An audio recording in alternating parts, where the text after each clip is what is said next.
এই ব্যবসা করে আমার এই ব্যবসার থেকে যে লাভ হয় সেই লাভের টাকা দিয়ে আমি একটা মাদ্রাসা চালাই।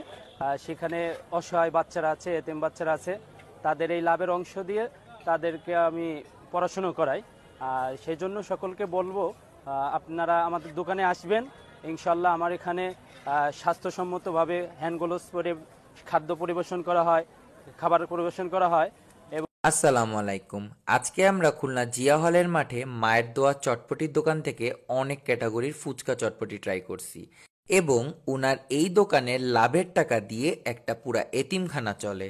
আলহামদুলিল্লাহ, আপনারা তাদের মেনু কার্ডে অনেক ভ্যারাইটিস ফুচকা চটপটি পেয়ে যাবেন।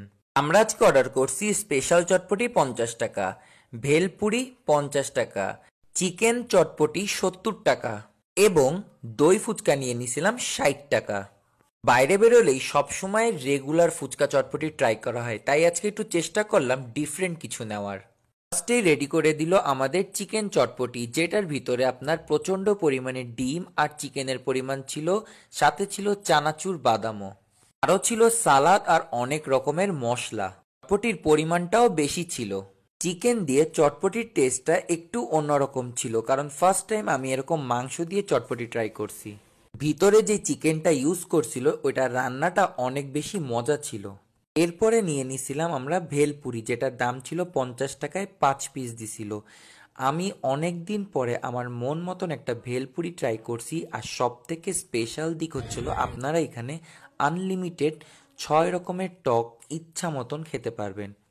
6 রকমের আনলিমিটেড টকের প্রত্যেকটা টেস্টই খুবই বেশি মজার ছিল। বিশেষ করে তাদের মিষ্টি টকটা আর স্পেশাল টকটা আমার কাছে খুব বেশি ভাল লাগছে। মিষ্টি টক দিয়ে এই ভেলপুরির স্বাদটা অনেক দিন পরে মুখে লেগে থাকার মতন স্বাদ পেলাম। এরপর ট্রাই করছিলাম আমরা স্পেশাল চটপটি, যেটার ভিতরে আপনারা ডিমের পরিমাণ দেখলেই বুঝতে পারতেছেন, এবং এইটার ভিতরেও চানাচুর বাদাম ইউজ করছিল এবং এর পরিমাণটাও বেশ ভালো ছিল। মোটামুটি প্রত্যেকটা খাবারের টেস্টই তার ভালো ছিল। আপনারা যারা ফুচকা চটপটির লাভার আছেন তারা অবশ্যই জিয়া হলের মাঠে এই দোকানটায় এই ডিফারেন্ট টাইপের ফুচকাগুলা চটপটিগুলা ট্রাই করবেন।